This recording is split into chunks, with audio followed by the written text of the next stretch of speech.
Right now, above you, there is a faint patch of light, so dim you could miss it without trying. And yet, that small blur is an entire galaxy moving closer to us at over 100 kilometers per second. Visible tonight if the sky is dark enough and you know where to look. It doesn't look like much at first glance, just a soft smudge in the direction of Andromeda, barely brighter than the surrounding darkness. No sharp edges, no structure, nothing that suggests scale. Your eyes register it the same way they register a thin cloud drifting across the night. Something subtle, easy to ignore. But that first impression is misleading in a very precise way. What you are seeing is not a cloud, not a nearby object, not even part of our own galaxy. It is something vastly more distant and more consequential, quietly present in the same sky you look at every night. The light reaching your eyes left that galaxy around 2.5 million years ago. At that time, early human ancestors were only beginning to shape stone tools on Earth. Everything that has happened in human history, every civilization, every idea, every moment of recorded thought unfolded while that light was still in transit across space. It traveled uninterrupted through darkness, through intergalactic emptiness, moving at the fastest speed anything can move. And only now does it arrive, reduced to a faint signal at the edge of perception. And yet, despite that immense distance, it is not static. It is not simply there as a distant object frozen in time. It is moving, and not away from us like most galaxies in the expanding universe, but toward us. The shift is subtle, detectable only through careful measurement of light, but the implication is direct. The gap between our galaxy and that one is shrinking, slowly but continuously, second by second, year by year, over spans of time that far exceed human intuition. What makes this difficult to grasp is not just the scale, but the coexistence of opposites. Something can be unimaginably far away and still visible to the naked eye. Something can take millions of years to reach you and still be part of your present moment. And something can feel completely still, while in reality, it is already in motion toward an outcome that cannot be reversed. If you stand under a truly dark sky, far from artificial light, and let your eyes adjust, you can find it. Not by force, but by patience. It appears as a quiet presence, almost reluctant to be seen. And once you notice it, the perception shifts slightly. The smudge is no longer just a feature of the sky. It becomes a marker of distance, of time, and of a process already underway. There is a tendency to think of the night sky as stable, as something that changes only over timescales too large to matter. The stars hold their positions, the constellations repeat, and the patterns feel permanent. But that sense of permanence is an illusion, created by the limits of human perception. Beyond those limits, everything is in motion. Not rapidly, not dramatically, but persistently. And that faint light in Andromeda is one of the clearest examples of that motion made visible. Not because it is changing quickly, but because it is changing at all. And because we happen to exist at a moment where that change can be detected, measured, and understood, even if only partially. You are not just looking at a distant galaxy. You are looking at a system of roughly 1 trillion stars, structured into a vast rotating disk, extending over distances that defy direct comprehension. Most of it is invisible to your eyes, too faint to detect, but the core is enough to signal its presence. a small fraction of a much larger whole, compressed by distance into something that seems insignificant.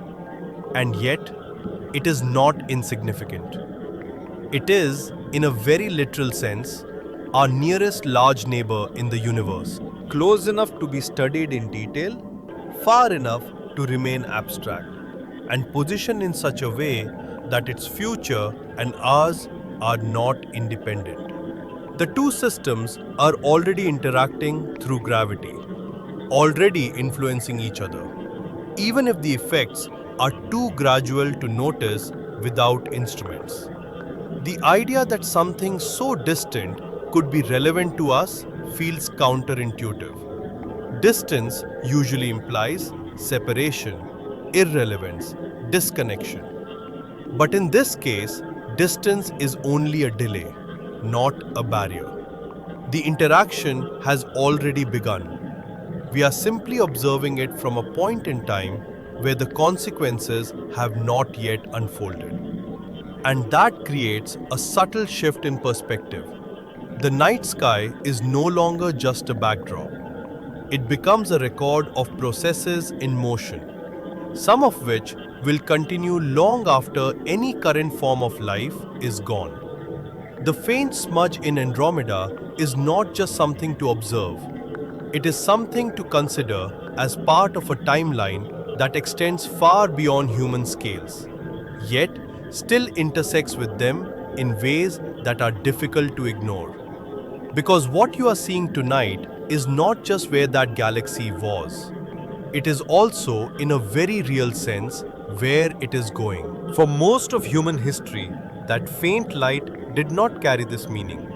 It was seen, recorded, even carefully described, but it was not understood as a separate galaxy. It existed as an observation without a framework, something present in the sky but disconnected from any larger structure of knowledge. Early astronomers treated it the same way they treated many diffuse objects, as a kind of celestial cloud, stable and unchanging, part of the fixed background of the heavens. In the 10th century, the Persian astronomer Abdul Rahman al-Sufi included it in his catalogue, describing it simply as a small cloud. The description was accurate in appearance but limited in implication.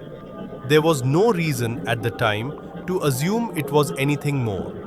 The tools available could not resolve individual stars within it, and without that resolution, there was no clear boundary between a nearby gas cloud and something far more distant.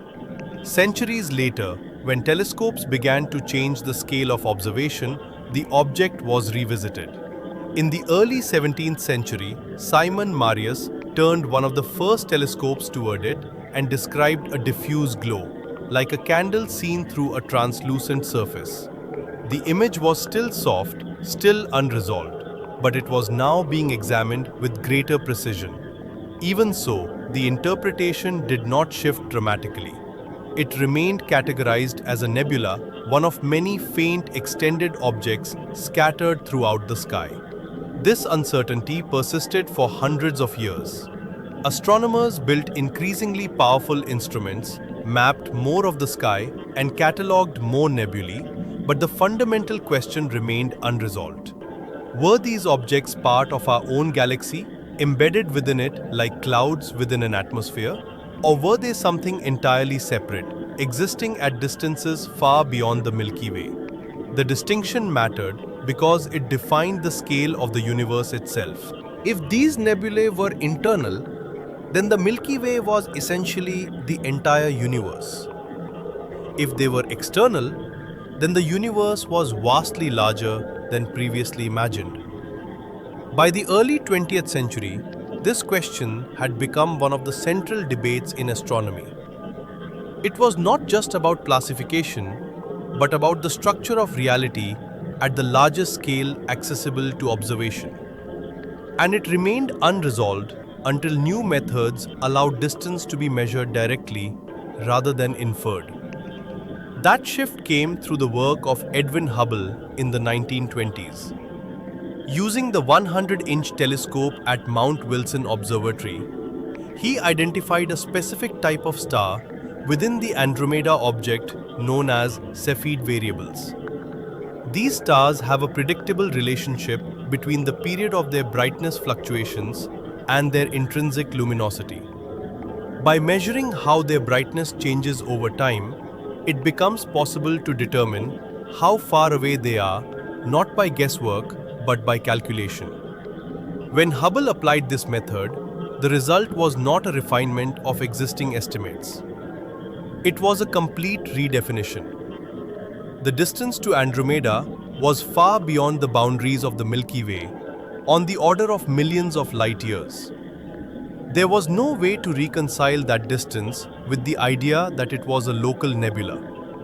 The only consistent explanation was that it was an entirely separate galaxy, comparable in scale to our own, composed of its own stars, its own structure, its own history.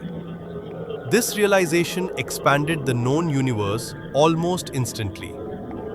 What had once been thought of as a single galaxy containing everything became just one among many. The faint smudges scattered across the sky were no longer minor features.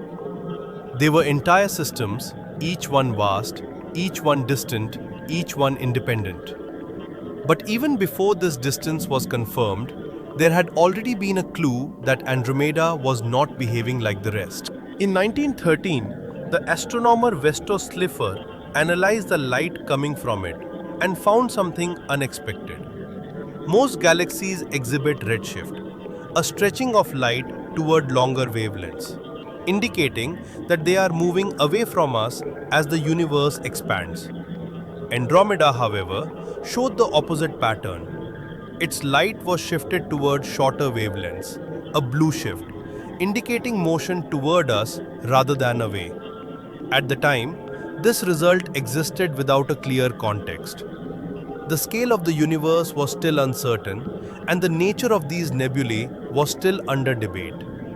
But once Hubble established that Andromeda was a separate galaxy, Slipher's earlier measurement took on a new meaning. It was no longer just an anomaly. It was evidence of motion between galaxies, evidence that these massive systems were not only distant but dynamic. This created a subtle but important shift. The universe was no longer just larger than expected. It was also active in ways that could be measured, predicted, and eventually understood. Objects once thought to be fixed were now part of a larger pattern of movement, shaped by gravity over immense spans of time. And the faint cloud in Andromeda, once treated as a static feature of the sky, became something else entirely. Not just a distant galaxy, but a galaxy with a trajectory, a direction, and a relationship to our own. That relationship becomes clearer once you stop thinking of Andromeda as a distant object and start treating it as a physical system with measurable properties. Distance alone does not define significance. What matters is scale, structure, and how those interact with gravity over time. Andromeda is not just far away. It is comparable to the Milky Way in every meaningful sense, and in several ways it is larger. Estimates suggest that Andromeda contains on the order of 1 trillion stars, more than double the number typically assigned to the Milky Way. Its stellar disk extends roughly 200,000 light-years across, making it significantly wider than our own galaxy. These are not abstract numbers. They define the mass distribution of the system, the depth of its gravitational well, and the way it influences its surroundings. When two galaxies of this scale exist within a few million light-years of each other, their interaction is not optional. It is already underway. What we see with the naked eye is only the central region, the brightest concentration of stars compressed by distance into a faint glow. The outer regions extend much farther, but their light is too diffuse to register without sensitive instruments. If human vision were capable of detecting those faint edges, Andromeda would not appear as a small smudge. It would stretch across a region of sky several times wider than the full moon, a vast, structured presence that would be impossible to ignore. This difference between what is there and what can be seen introduces a limitation that shapes perception. The sky appears sparse and stable not because it lacks structure, but because most of that structure falls below the threshold of detection. Andromeda is an example where just enough light crosses that threshold to hint at something larger without revealing its full extent. Beyond its size and composition, there is the question of motion. The earlier observation of blue shift is not just a technical detail. It is a direct measurement of velocity along the line of sight. Andromeda is moving toward the Milky Way at roughly 110 kilometers per second. That speed is modest compared to the speed of light. But over astronomical timescales, it is more than sufficient to close the gap between two galaxies. This motion exists within a broader context. The universe as a whole is expanding, and most galaxies are receding from each other as space itself stretches. Andromeda is one of the exceptions, bound to the Milky Way by gravity strongly enough to overcome that expansion on a local scale. The two galaxies are part of a small gravitationally bound system, often referred to as the local group, where mutual attraction dominates over cosmic expansion. Within this system, gravity acts continuously. It does not require contact, and it does not operate in discrete steps. Every mass influences every other mass, with force decreasing over distance but never reaching zero. For billions of years, the Milky Way and Andromeda have been pulling on each other, gradually altering their velocities, their orientations, and their trajectories through space. What we observe now is not the beginning of that interaction, but a moment within a much longer process. The timescale is what makes this difficult to internalize. At a distance of about 2.5 million light years, even a closing speed of over 100 kilometers per second translates into billions of years before any close encounter. From a human perspective, that might as well be infinite. But from a galactic perspective, it is simply part of a normal evolutionary cycle. There is also uncertainty embedded in the motion. The velocity we measure is primarily along our line of sight. The sideways component, the tangential motion, is much harder to determine with precision. That uncertainty affects predictions of the future trajectory. A direct collision, a glancing interaction, or a long orbital dance before merging are all possibilities within current models. Improved measurements, including data from missions like Gaia, continue to refine these estimates, but they do not eliminate uncertainty entirely. This introduces a limit to what can be known in advance. Even with precise instruments and well-tested physical laws, small uncertainties in initial conditions can lead to different outcomes over billions of years. The system is not chaotic in the everyday sense, but it is sensitive enough that multiple scenarios remain plausible. At the same time, certain outcomes are effectively guaranteed. The distance will continue to decrease. The gravitational interaction will become stronger.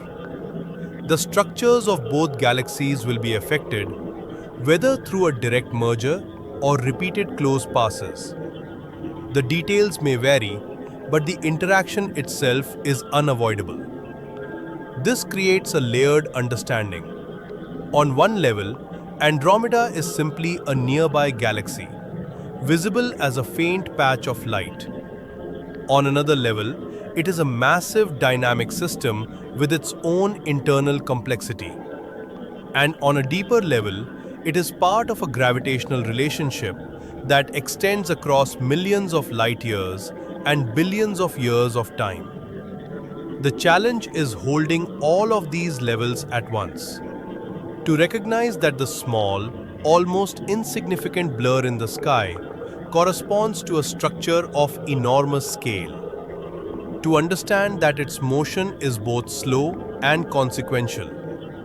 And to accept that what appears stable on human timescales is already changing in ways that will eventually become impossible to ignore.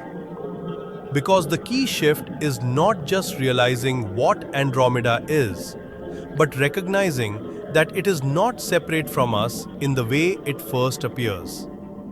It shares the same gravitational environment, the same long-term evolution, and ultimately the same future trajectory, even if that future lies far beyond anything we can directly experience. That future trajectory is often misunderstood because the word collision carries assumptions that do not apply at galactic scales. It suggests impact, destruction, something sudden and violent. But galaxies are not solid objects. They are diffuse systems, composed mostly of empty space, with stars separated by distances so large that direct contact between them is extraordinarily unlikely. To understand what will actually happen, the intuitive model has to be replaced with something less familiar, but more accurate. Consider the scale of separation. The nearest star to the Sun is over 4 light years away, and that distance is typical rather than exceptional. If stars were reduced to the size of small particles, the space between them would still be vast. When two galaxies pass through each other, it is not like two clouds colliding in an atmosphere. It is more like two sparse swarms of particles interpenetrating, with most elements passing by without direct interaction. This leads to the first major revision of expectation. The night sky will not erupt in widespread stellar collisions. There will be no chain reactions of stars crashing into each other across space. The probability of any two stars directly colliding remains extremely low, even during a full galactic merger. On that level, most individual stars, including the Sun, will continue largely unaffected in terms of direct physical contact. But that does not mean the event is uneventful. The dominant force at this scale is gravity, and gravity operates continuously across distance.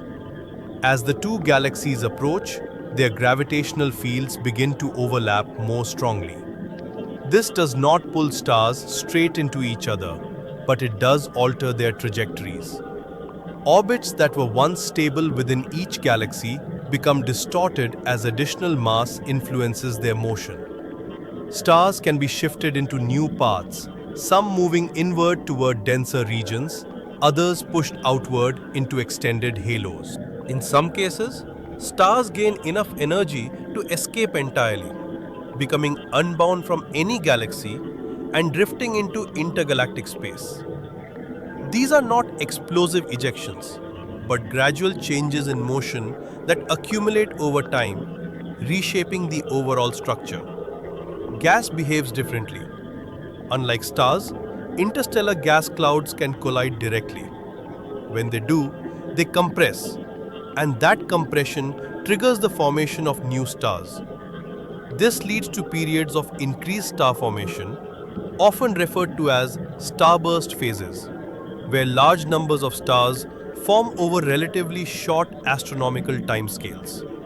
The result is a temporary increase in brightness, particularly from massive, short-lived blue stars that burn intensely before fading. From a distance, the merging system would appear more luminous and more chaotic, with extended streams of stars and gas stretching between the two original galaxies.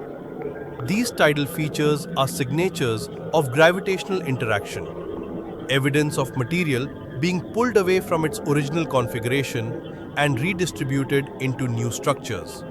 If the process could be observed from a stable vantage point, the changes would unfold gradually but unmistakably.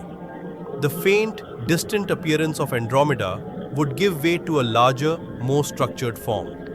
Over hundreds of millions of years, its shape would become clearer, its brightness increasing as it occupies more of the sky. The Milky Way itself would begin to show distortions, subtle at first, then more pronounced as the interaction deepens. Eventually, the two systems would pass through each other for the first time. This initial encounter would not result in an immediate merger. Instead, each galaxy would continue on its path, now altered by the gravitational exchange. The structures would be stretched, the spiral arms disturbed, but both galaxies would remain partially intact. Gravity, however, would not allow them to separate completely. The mutual attraction would slow their outward motion and draw them back together. A second pass would occur, typically closer than the first, with more significant disruption. This pattern would repeat, each interaction redistributing energy and angular momentum, gradually reducing the separation until the two systems can no longer be distinguished as separate entities. This iterative process can take on the order of 1 to 2 billion years from the first close encounter to the final merger. It is not a single event, but a sequence of interactions, each building on the previous one. Over time, the original structures are erased, replaced by a new configuration that reflects the combined mass and energy of both galaxies. The familiar spiral patterns do not survive this process. Spiral galaxies rely on relatively ordered rotation within a flattened disk. The repeated gravitational disturbances disrupt that order, scattering stars into more randomized orbits. What emerges instead is typically an elliptical galaxy, a more spheroidal distribution of stars without the distinct arms or disk structure seen before. This transformation is not just a change in shape, it represents a shift in the internal dynamics of the system. Motion becomes less organized, more isotropic, with stars moving in a wider range of directions rather than following a common rotational plane. The visual result is smoother, less structured, but also more uniform in its distribution of light. At the center of this evolving system, another process unfolds, one that is less visible but equally significant. Both the Milky Way and Andromeda contain supermassive black holes at their cores. As the galaxies merge, these central objects do not immediately combine. Instead, they form a binary system orbiting each other within the newly forming galaxy. Their separation gradually decreases as they lose energy through interactions with surrounding stars and through the emission of gravitational waves. Over millions of years, the orbit tightens, the velocity increases, and the system approaches a final coalescence. When that merger occurs, it releases a significant amount of energy in the form of gravitational waves, ripples in space-time that propagate outward at the speed of light. Even this event, as energetic as it is, does not produce a visible explosion in the conventional sense.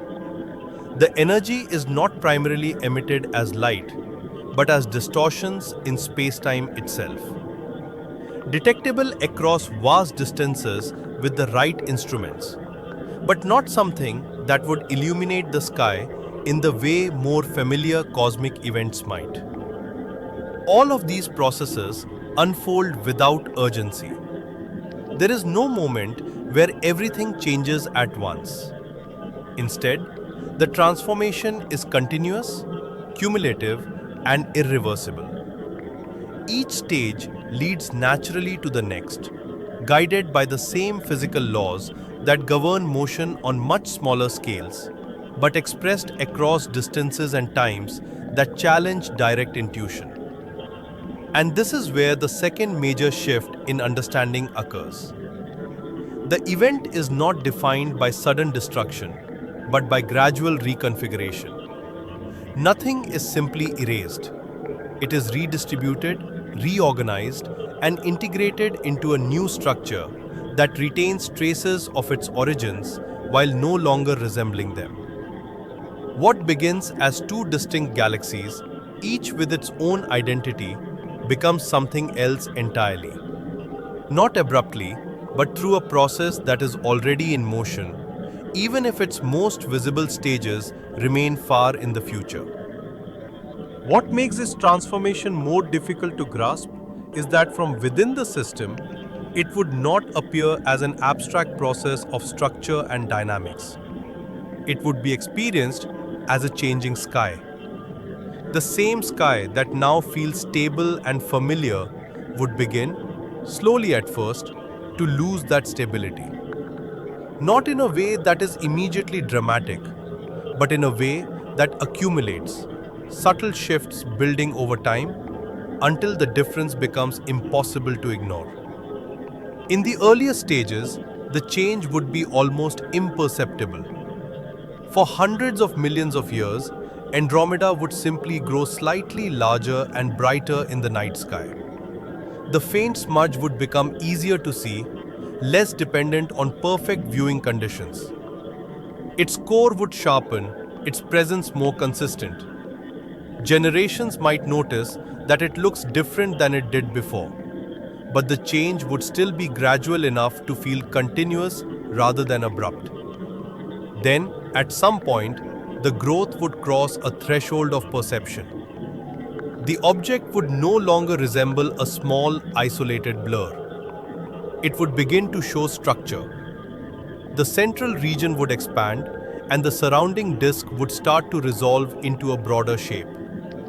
What was once a point of curiosity would become a dominant feature of the sky, occupying a noticeable portion of the field of view even without effort.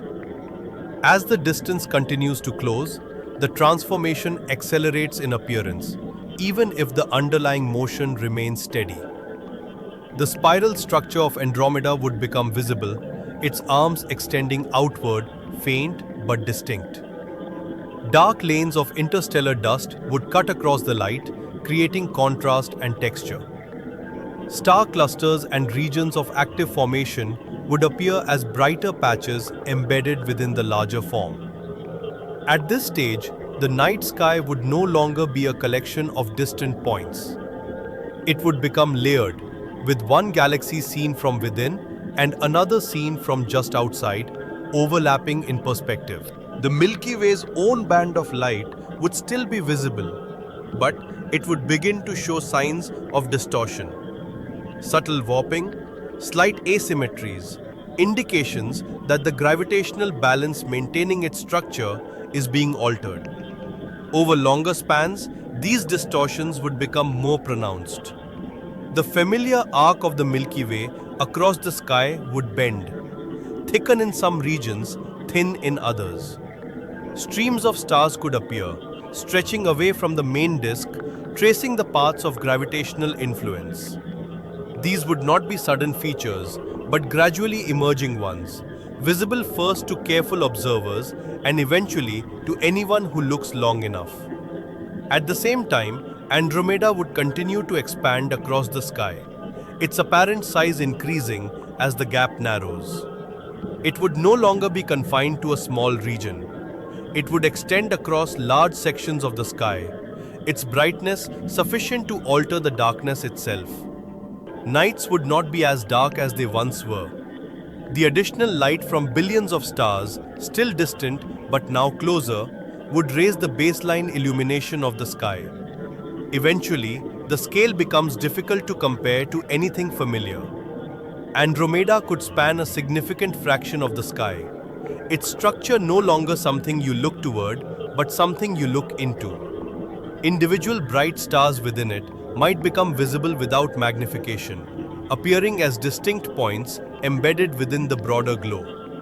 The separation between our galaxy and that galaxy would begin to lose meaning in a visual sense. Constellations, as they are known now, would not survive this process. Their shapes depend on precise alignments of stars from a specific vantage point. As gravitational interactions alter stellar positions and as new stars from Andromeda enter the visible field, those alignments would break down. Patterns that remained stable for tens of thousands of years would slowly dissolve, replaced by new configurations that reflect a different spatial arrangement. For any observers present during this time, the sky would become an evolving system rather than a fixed reference. Navigation by stars would require constant adjustment. The idea of a permanent celestial map would no longer apply. Instead, the sky would be understood as something dynamic, its features shifting on timescales that, while still long, are short enough to be tracked across generations. As the first close pass approaches, the visual complexity would increase further. Tidal streams of stars and gas could form luminous arcs connecting the two galaxies, visible as extended, faint structures crossing the sky. Regions of intense star formation might appear as bright clusters, temporarily outshining surrounding areas. The contrast between old red stars and newly formed blue stars would create variations in color that are rarely noticeable at current distances. And yet, even in this phase, the experience would not match common expectations of catastrophe. There would be no singular moment marking the beginning of the event, no instant where the sky changes completely from one night to the next. Instead, it would be a continuous progression, each change building on the last, each generation inheriting a sky slightly different from the one before. This continuity introduces a different kind of tension, not the tension of sudden impact, but of gradual inevitability. Observers would not witness a single dramatic transformation, but a long sequence of changes that collectively redefine their environment. The sky would become a record of motion, a visible expression of gravitational interaction unfolding over time. And within that evolving sky, the distinction between observer and participant becomes less clear. The changes are not happening at a distance in any meaningful sense. They are happening within the same system that includes the observer, affecting the position, motion, and future of everything within it. What is being watched is not an external event, but a process that includes the vantage point itself. The reference frame is part of the system under transformation. And that means the sky is not just changing in appearance, it is changing because the entire structure it represents is being reconfigured from within. That raises a different question, one that is less about structure and more about consequence. Not what the galaxies will become, but what happens to anything living inside them while that transformation unfolds. The scale of the event suggests indifference, but local outcomes still depend on position, timing, and proximity to regions of higher density and activity. For a system like our own, the immediate risk is not from direct collisions, but from environmental change. As gravitational interactions redistribute stars, the Sun's orbit around the galactic center could shift. It might move outward into a quieter region, where stellar density is lower and the surrounding sky becomes darker. Or it could drift inward, closer to denser regions where supernovae occur more frequently, increasing exposure to high-energy radiation over long periods. Even small changes in galactic position can alter the frequency of nearby stellar events. A closer supernova could affect planetary atmospheres, not instantly, but through gradual exposure to radiation. The probability remains low on short timescales, but across millions or billions of years, the cumulative risk changes as the environment changes. There is also the question of stability within the solar system itself. While the likelihood of a passing star disrupting planetary orbits is extremely small, it is not zero. Over extended timescales, rare interactions become possible simply because there is enough time for unlikely events to occur. A distant stellar pass could perturb the outer regions of the solar system, altering the distribution of comets or debris, introducing long-term variations rather than immediate disruption. But these possibilities exist alongside a more fundamental constraint. The timeline of the galactic encounter overlaps with the future evolution of the Sun. In roughly 5 billion years, the Sun will begin to exhaust the hydrogen in its core and expand into a red giant. Long before the galaxies complete their merger, the conditions on Earth will have changed dramatically, likely becoming inhospitable to complex life. This creates an asymmetry between cosmic events and biological continuity. The galaxy evolves on timescales that extend beyond the lifespan of stars like the Sun, and far beyond the persistence of any single planetary environment. Whatever the outcome of the galactic interaction, it will unfold in a context where current forms of life are unlikely to remain. And that introduces a final layer of uncertainty. Not just whether the galaxies will collide directly or pass by, but whether there will be any observers present to experience the later stages at all. And that uncertainty is not a flaw in the story, it is the structure of it. Even now, with precise measurements from instruments like Gaia and decades of observation from Hubble Space Telescope, the exact trajectory of Andromeda remains unresolved in one critical dimension. We know it is approaching, we know the distance is shrinking, but the sideways motion, the component that determines whether the encounter becomes a direct merger or a prolonged gravitational dance, is still measured with limits. Simulations produce different futures. Some converge into a single elliptical galaxy. Others pass, distort, and separate before returning again. Each outcome follows the same physical laws, yet small differences in initial conditions lead to different long-term structures. The system is constrained but not fully determined. So the faint light in the sky carries two truths at once. It is a visible object, stable enough to be found night after night, and it is part of a process already in motion with an outcome that cannot be specified exactly from where we stand now. Suspended between trajectories, between models, between futures that have not yet resolved into one.